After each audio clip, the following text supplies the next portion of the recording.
سلام دوستای گلم و یه سلام مخصوص به همه اون کسایی که مثل من عاشق سوشی هستن. درست کردن سوشی اگر برای شما یه چالنجه، پس حتما این برنامه رو نگاه کنید، چون من همه این سوشی های خوشمزه رو خیلی آسون و سریع درست کردم و توی این برنامه میخوام بهتون یاد بدم چجوری از بیس اصلی و اولش سوشی رو درست کنید. خیلی آسون و با من همراه باشید.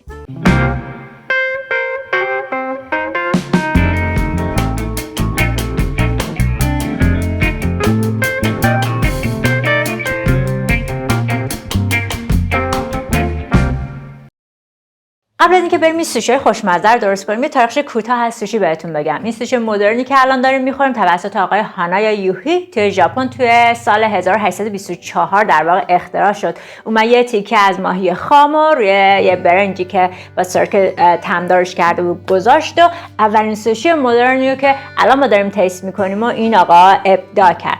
قبلا توی ژاپن از این ماهی خام استفاده میکردم، بهش نمک و سرکه میزدم با برنج که بتونن اینو پریزروش کنن، مثل یه حالت نگه دارنده. ولی خب بعدها ایشون این آقای هانایا اومدن و در واقع این غذا رو اختراع کردن. درست کردنش خیلی سخت نیست، یکم حوصله میخواد و به نظر من اگر بتونید این غذا رو توی خونه درست کنید خیلی به صرفه تره. حالا من براتون توضیح میدم از اول به چه چیزایی احتیاج داریم. اول از همه باید برنج سوشی رو درست کنیم که من اینجا این برنج رو کاملا شستم. برنج سوشی برنجای خیلی دونه ریز و گردی هستش. این برنج شما برنج آسیایی میتونید مصرف کنید. توی ترکیه این برنج هست، خودشون از این سبک برنج استفاده میکنن. برنجایی که بعد از پخته شدن خیلی چسبندگی دارن، ولی در این حال این برنج وقتی میپزه وا نمیره، با اینکه به هم میچسبه ولی اون شیپش رو نگه میداره. من الان اینجا 3 پیمونه برنج دارم. پیمونه شما هر چیزی که هست، حالا استکان پیمانه برنج یا کباب پیمانه های اندازه گیری هست، 3 پیمونه برنج لازم داریم و معادل همون 3 پیمونه آب. خیلی آسونه. پس هر میزانی که میخواین برنج استفاده کنید همون مقدار هم شما به آب احتیاج دارید. من اینجا 3 پیمونه برنج کاملا شسته شده دارم. حسابی بشورین که اون آب حالت نشاسته طوریش و ماتش از بین بره. سرکه برنج دارم. سرکه برنج سرکه سفیدیه، یه طعم و بوی تندی داره، خیلی شبیه سرکه سیب میمونه طعمش. نمیدونم، به نظر من خیلی شبیه، هم بوش هم طعمش. حالا اینجا به اسم سرکه برنج معروفه و ما از سرکه برنج 6 تا قاشق احتیاج داریم. پس 3 تا کاپ و اینجوری تو ذهنتون داشته باشین که اگه 3 پیمونه است 2 برابرش به قاشق غذاخوری سرکه احتیاج داریم. 6 تا قاشق غذاخوری سرکه برنج. شکر احتیاج داریم برای درست کردن و یا تمدار کردن این برنج. 3 قاشق غذاخوری. ببینید خیلی آسون میشه. 3 تا پیمونه برنج، 3 تا پیمونه آب، 3 تا قاشق غذاخوری شکر، 2 برابر شکر، 6 تا قاشق غذاخوری سرکه برنج.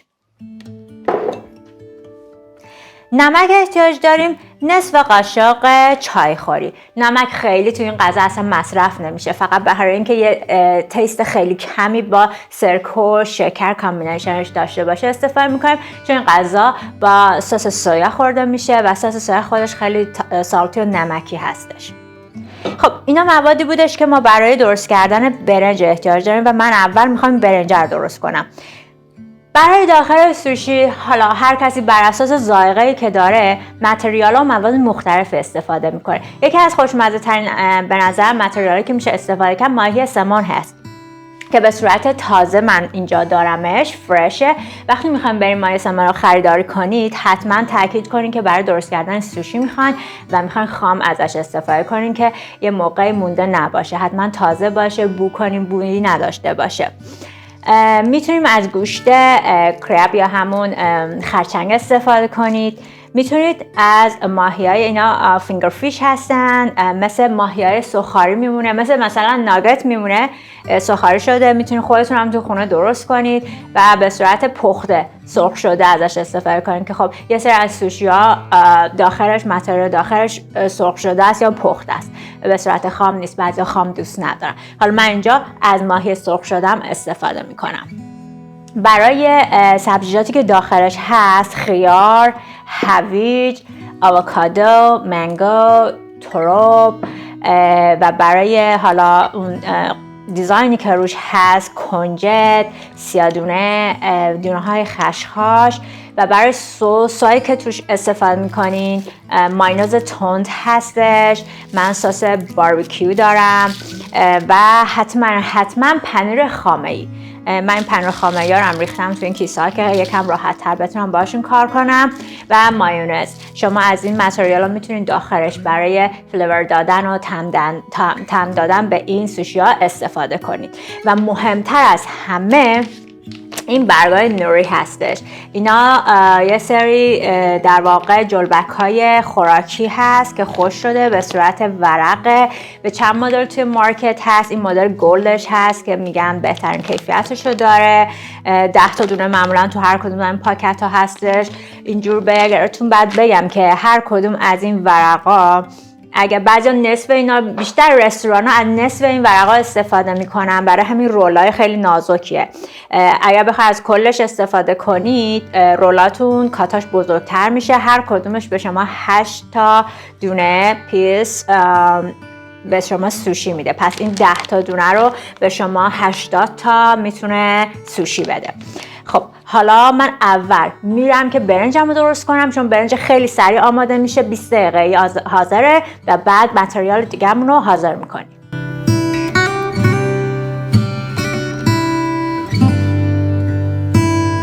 خب اول از همه گفتم برنج رو کاملا بشورین که آبش قشنگ شفاف بشه. درست کردنش خیلی آسونه، ولی اگر که شما الان توی اینترنت سرچ کنید میبینید یه عالم برنامه هست که درست کردن این برنج سوشی رو خیلی با سختی توضیح دادن، در حالی که واقعا خیلی آسونه، مخصوصا ما که بلدیم برنج کته درست کنیم. اینم همون برنج کته است، تازه آسون ترم هستش. 3 تا پیمونه برنج دارم، 3 تا پیمونه آب بهش اضافه کنید. همین، یعنی نه دیگه نمک داره نه روغن داره، nothing. همین رو درشو میذارین. اول 10 دقیقه با شعله زیاد جوش میزنه، روش که حباب انداخت آبش کم شد، زیر شعله رو کم کنید، قشنگ خیلی کم کنید. 10 دقیقه هم با شعله کم میپزه و کاملا آماده است. بعداً به شما میگم برای مزه دار کردنش باید چی کار کنیم. حالا تا تایمی که این برنجمون داره پخته میشه آماده میشه، ما بقیه متریالا رو با هم دیگه حاضر میکنیم. خب الان میخوام برای مزه دار کردن برنج، این در واقع مثل سس میمونه دیگه، اینو درست کنم. 6 تا قاشق سرکه داشتیم. ببینید هیچ قانون خاصی نداره که بگم حتما 6 تا قاشق سرکه میخواد، بسته به ذائقه شما داره. بعضیا خب دوست دارن که اون برنج طعمش یکم ترش‌تر بشه، اوکی میتونید سرکه بیشتر اضافه کنید، ولی معمولا نصف تعداد سرکه‌ای که دارین شکر باید بریزین. من الان 6 تا قاشق سرکه داشتم، سرکه برنج خیلی داغ بود. 3 تا قاشق شکر بهش اضافه میکنم. اینم نصف قاشق چایخوری نمک. اینا در حدی که شکر حل بشه توی سرکه کافیه، خیلی احتیاج نیست بجوشونیدش.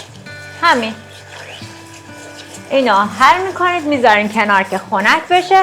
وقتی که برنج آماده شد بهتون میگم که چجوری لابلای برنج اینو بدین که برنج قشنگ طعم دار بشه. خب حالا تا برنجمون حاضر بشه من این سبزیجات رو آماده میکنم. بهتر اینه که همه متریالاتون رو آماده کنید بعدم بپیچین، چون که بعدن یکم سخته.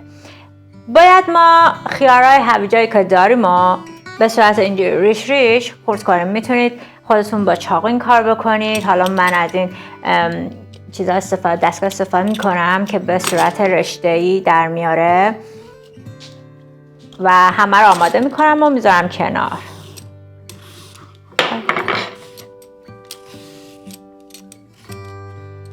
به این صورت. سوشی توی بیشتر کشورهای دنیا یه غذای فنسی در واقع محسوب میشه و همه جا قیمت بالایی داره، رستوران‌های خاص خودشو داره. و خب با تاپینگ های مختلف هم سرو میشه. میتونید روش میگم هر چیزی که ذائقتون هست استفاده کنید. میتونید از میگو استفاده کنید، میگو سرخ شده. میتونید از توی شرق آسیا خیلی از مارماهی استفاده میکنن، از خیلی چیزا، اختاپوس. ولی خب روتینی که همه ازش استفاده میکنن ماهی هست، یا ماهی تون هست، یا ماهی سمن هست، یا این کربا هستن، خرچنگا هستن، بسته به ذائقتون داره. و خب خیلی هم هستن که اصلا سوشی دوست ندارن. تصور این که باید مثلا ماهی خام بخورن شاید اذیتشون بکنه. نمیدونم، من بین آدمایی که دیدم یا همه دوست، یا یه سری واقعا دوست دارن یا اصلا دوست ندارن، یا بعضی هم که اصلا دوست ندارن بعد از امتحان کردنش 1-2 بار طرفدارش میشن.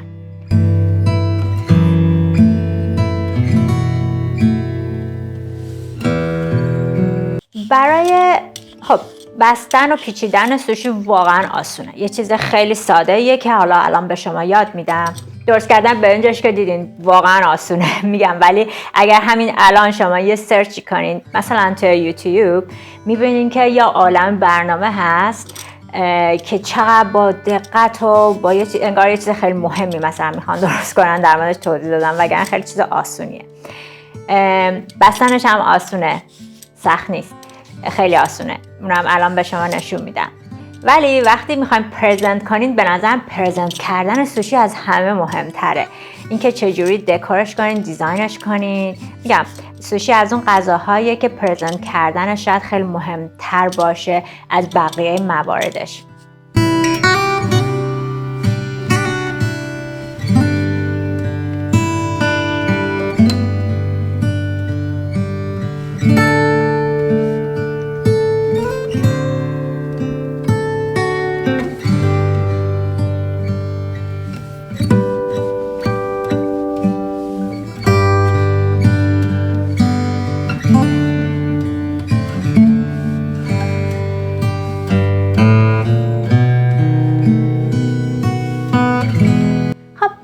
هویجا خیارا رو همونجور که گفتم اینجوری ریش درست کردم. یه تروب داشتم از اینایی که توش قرمزه، یه کمش رو اینجوری ریش کردم، یه سرشم اینجوری ورق کردم، روشون یه کم نمک زدم که نرم بشه. میخوام حالت گل درستشون کنم، کنار ظرفا بذارم که به صورت ساید دیش میشه. هم دارم مثل سبزی در واقع کنار سوشی ازش استفاده کرد و خورد. منگوهارم حالا بعد خورد میکنم. آووکادو داریم، الان خورش نمیکنم چون سیاه میشه. وقتی بخوام که بذارم لای سوشی ها ازش استفاده میکنم.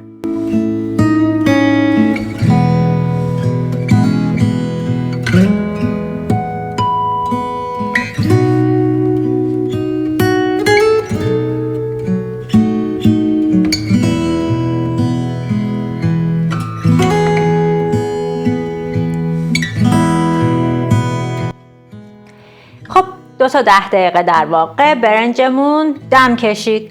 10 دقیقه اول درش هم احتیاج نیست که دم کنین بذارین، همینطوری بذارین، چون که این بخاری که به در میخوره برمیگرده باعث میشه که سریعتر پخته بشه و تدیگ نبنده خیلی.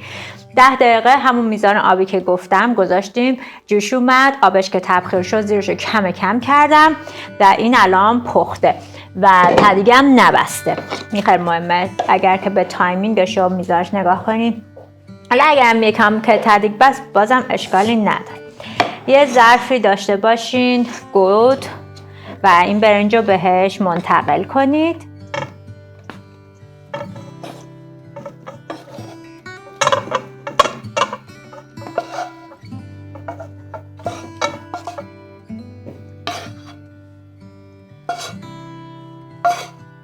بعضی از گوشه های این یکم حالت تدیگی شده اینطوری، ولی باز اشکال نداره چون هنوز خیلی نرمه.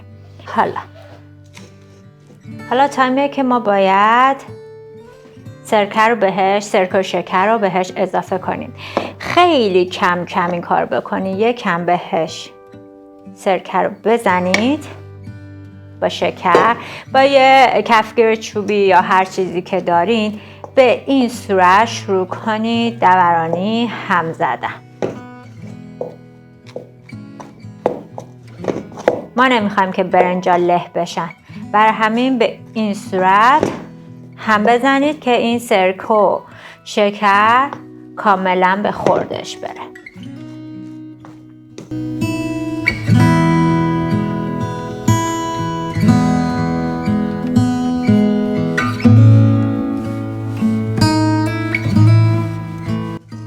خب ما الان قشنگ هم زدیم، سرکه با این برنج مخلوط شد.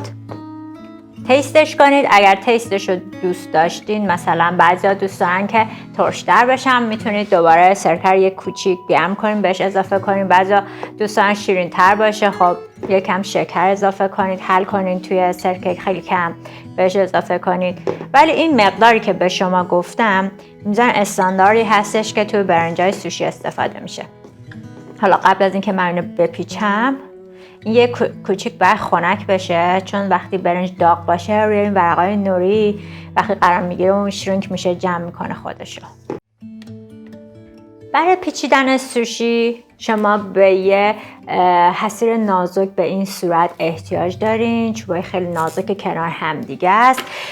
اینو با یه کم ورق سلفون بپیچین، چون که توی مراحل کار کثیف ممکن بشه. بعد یکم پاک کردن این سس و پنیری که بهش میچسبه سخته.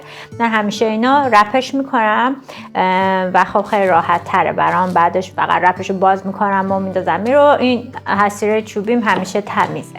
اینو قشنگ یه چند لا توی ورقه سلفون بپیچین سفت که باز نشه.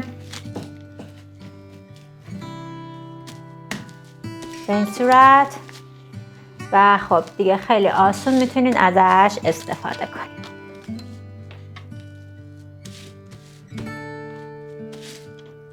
اوکی.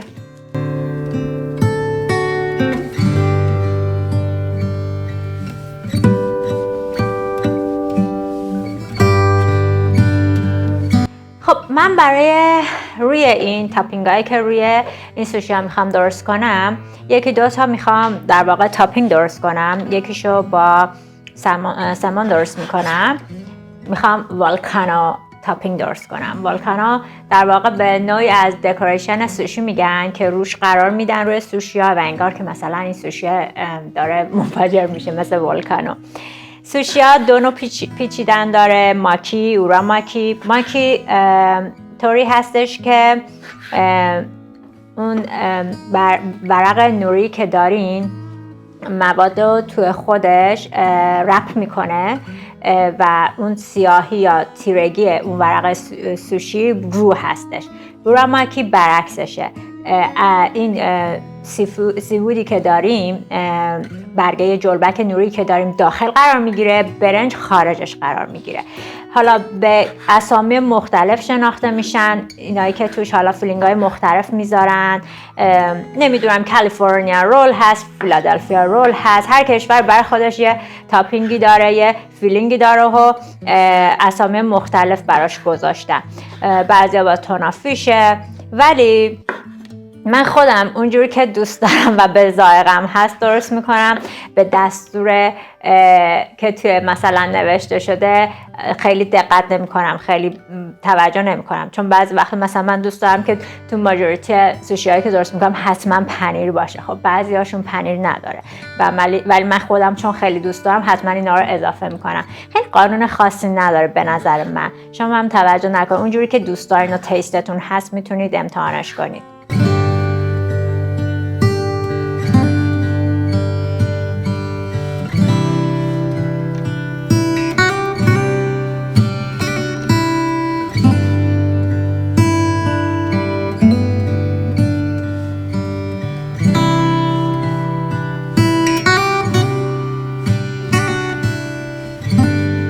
یکم از این گوشت خرچنگ رو خرد کردم با یکم سس مایونز مخلوط کردم. این یکی از تاپینگ های هستش که میخوام استفاده کنم.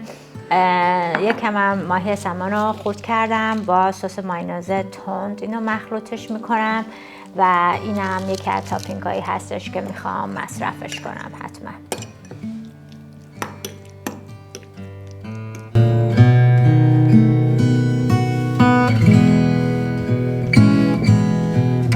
سوشی به نظرم یه غذای خیلی هلتی هستش، سلامتی هستش، چون از متریال تازه و فرش استفاده میشه. فقط خیلی مشکلشون با ماهی خام هست.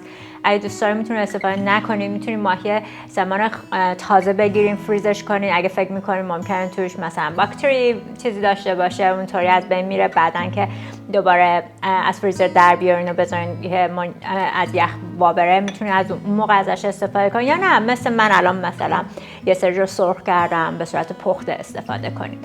خب الان من این تاپینگ ها رو هم درست کردم.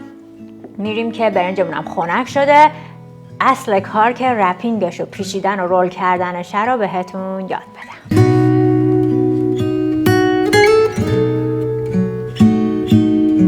همونجور که گفتم ما این ورق حصیریمون رو قشنگ رپش کردم با سلفون، بذارم اینجا.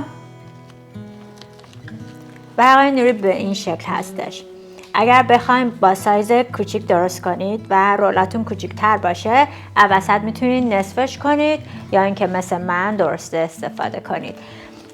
این ورقا حالت یکم مستطیل داره. اگر از این قسمت کوتاهش پیچ کنید، خب حتما نصفش کنید، چون خیلی طولانی میشه و سایزش بزرگ میشه. از این قسمت کوتاهش اگر رول کنید به شما 6 قسمت میده، 6 تا تیکه سوشی میده، و اگر از این قسمت بلندش رول کنید به شما 8 تا تیکه رول میده. این که حالا کدوم طرفشو بذارین، یه قسمت این سوشی ورقای نوری براق هست، یه قسمتش ماته. حالا کدوم قسمتشو بذارین خیلی مهم نیست. It's okay. اینو قرار میدین روی این ورق حصیری که دارین. یه ظرف آب کنارتون باشه، انگشتاتون رو توش خیس کنید و یه گوله از برنجتون رو به این صورت بردارید. این گوله رو دقیقاً بالای این ورقا قرار بدین. اگر دیدین باز به دستتون میچسبه، میتونید دوباره انگشتاتون رو خیس کنید. ببینید این من دیدم بعضیا اینو قشنگ اینجوری فشار میدن انگار مثلا میخوان ورزش بدن. نه، با نوک انگشتاتون سعی کنید به این صورت اصلا فشار ندین. برنجو به قسمت‌های مختلف این ورق نوری بیارین و پوشش بدین با نوک انگشتاتون. اصلا هیچ فشاری نیارین به این صورت. فکر نکنید مثلا خمیره که میخواین بازش کنید. نه، هر قسمتی که کم بود خیلی راحت اضافه میکنین. اگر دیدین زیاده از روش برمیدارین، ولی با انگشتاتون سعی کنین خیلی آروم اینا رو باز کنید و به همه جاش پخش کنید.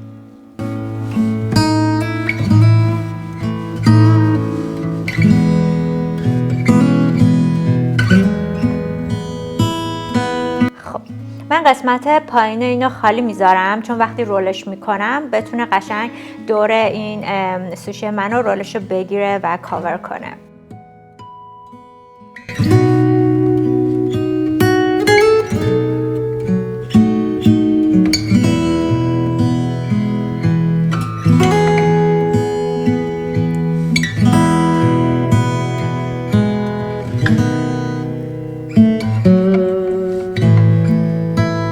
بدون فشار دست، بدون اینکه انگشتا رو فشار بدین فکر کنین مثل خمیره، نه، با نوک انگشتاتون به کمک آب اینا رو قشنگ اینجوری پهن میکنید. خب حالا من میخوام اینجا از یه سری از این دونه هایی که دارم استفاده کنم. کنجد هست، سیاه‌دونه هست، خشخاش هست. از هر کدوم که دوست دارین میتونید استفاده کنید، چون من کارو برگردونم و از اون ور رپش کنم.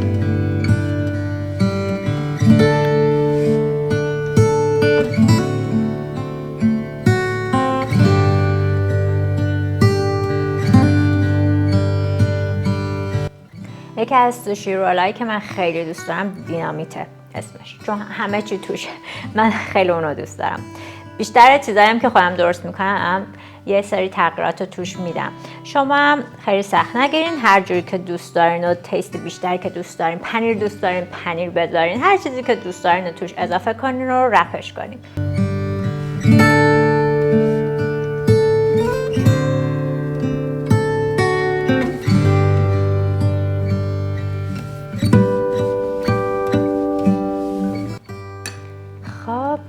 حالا من اینو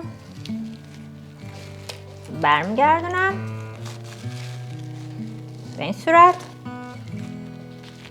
و داخلش رو الان پر میکنم. پنیر خامه‌ای دارم.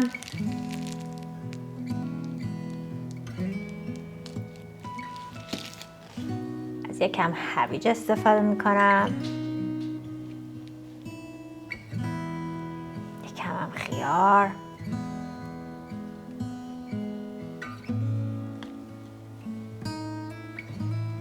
حالا از تیکه های ماهی سمن استفاده میکنم.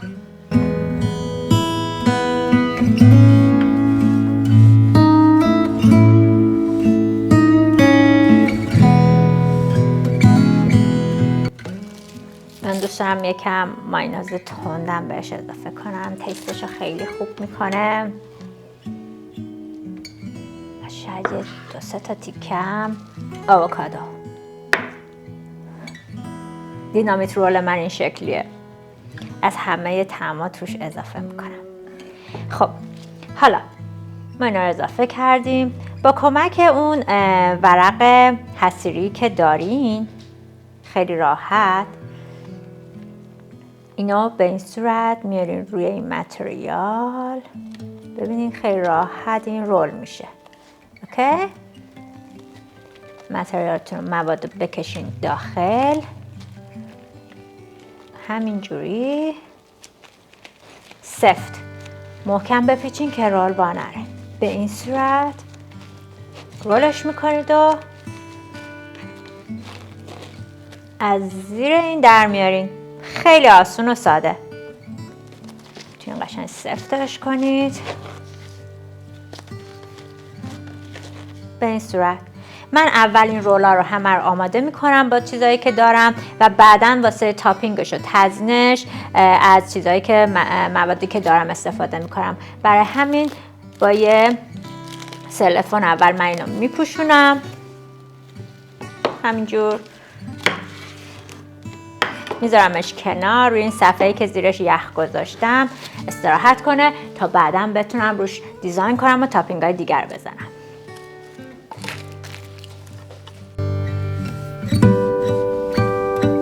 خب یه مدل دیگه درست میکنم. الان میخوام از ماهی سرخ شده استفاده کنم. ماهیایی که توی این خمرهای کریسپی سرخ میکنن به اسم تمپورا میدوننشون، میشناسنشون.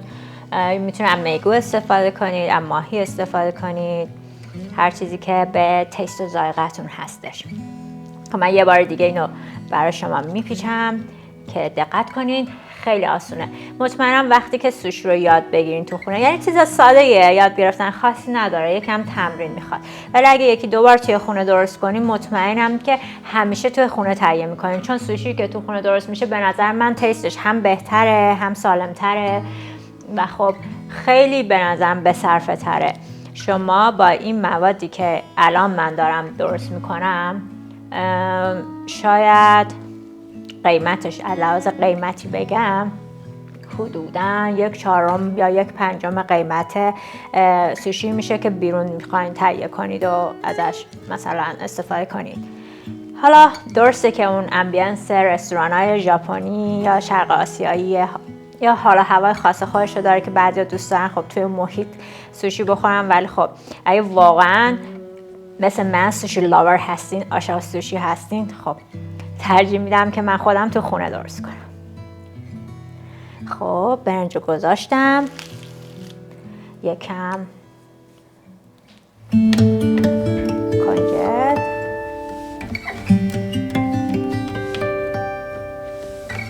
یکم دیمه خشخاش این دفعه بهش اضافه میکنم. اینا همه سلیقه‌ای هست به نظرم. حالا تعریفی که سوشی های مختلف به اسم کشورهای مختلف شده اوکی هستش، ولی باز خودتون میتونید به سلیقه خودتون تغییراتی که میخواین رو بهش بدید. برش میگردونم یکم پنیر خامه‌ای، ماهیایی که سرخ کردم. حالا برای این ماهی سرخ کرده من به شما پیشنهاد میکنم که حتما از سس باربیکیو استفاده کنید، چون خیلی تیستش رو خوب میکنه داخلش. و منگو خیلی طعم خوبی، کامبینیشنش با این ماهی سرخ شده و این سسه که تیست دودی خوب باربیکیو داره خیلی خوب میشه. این یکی از چیزهایی که من خیلی دوست دارم.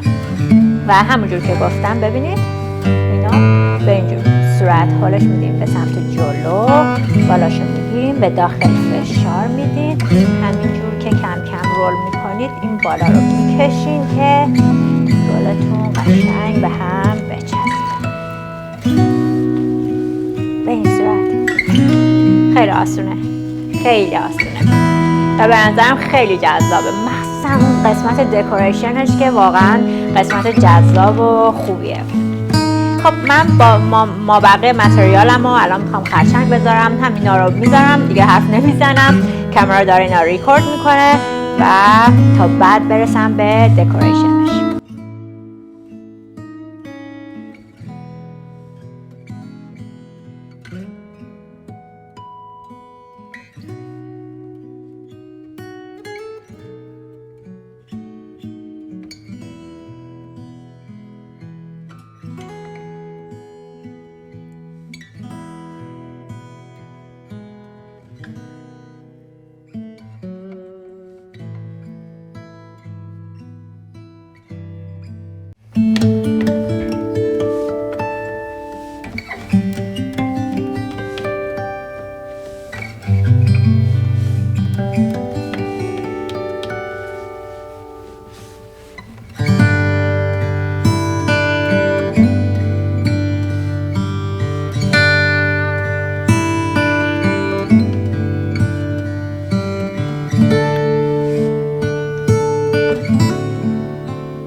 من همه این سوشی ها رو پیچیدم، فیلادلفیا رول درست کردم به دو مدلش، کالیفرنیا رول درست کردم، دینامیت رول درست کردم. حالا میگم این اسامیش خیلی مهم نیستش، توی یه اینترنت سرچ کنید کاملا میاد که چه متریالی میتونید برای این رولای مختلف با این اسامی استفاده کنید، ولی بازم میگم هر جوری که تیست خودتونه اونجوری درست کنید. الان میخوام این تاپینگ هایی که دارم روشون بدم و تزیینشون کنم. من توی یکی از برنامه هایی که گذاشتم طرز تهیه این تاپینگ ها رو برای شما، گارنیش ها رو توضیح دادم. اینا مثل مرجان میمونه، بهش میگن کورال تویل، خیلی آسون درست میشه. طرز تهیه‌اش رو حتما لینکش رو آخرین برنامه میذارم. خیلی به نظرم قشنگم برای مخصوصا تزیین سوشی. اینا هم با برگ برنج درست کردم، رایس پیپر هستش که فقط توی روغن سرخشون کردم. این کورال تویلا رو میتونید به رنگ‌های مختلف درست کنید. من اینجا با 3 رنگ دارم استفاده میکنم. خب تاپینگ‌های دیگه هم دارم که اینو با سمان درست کردم، اینو با خرچنگ درست کردم. بریم که اینا رو دیزاین کنیم و میزمون رو بچینیم.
عزیزم دیدین که چقدر درست کردن سوشی آسون بود، خیلی هیجان انگیزه. من عاشق درست کردن سوشی و این دکورای خوشگل و این جزئیاتش هستم. خیلی خوشگل شده میزمون نه؟ و مطمئنم که طعمش هم عالی و فوق العاده است. امیدوارم توی خونه درست کنید و کنار دوستا و خانواده‌تون از خوردن این سوشی های خوشمزه لذت ببرید. اگر این برنامه رو دوست دارین توی کانال من سابسکرایب کنید و من رو برای درست کردن رسیپی های خیلی خوشمزه تر و بهتر تشویق کنید. تا رسیپی بعدی و برنامه بعدی، خدا نگهدار.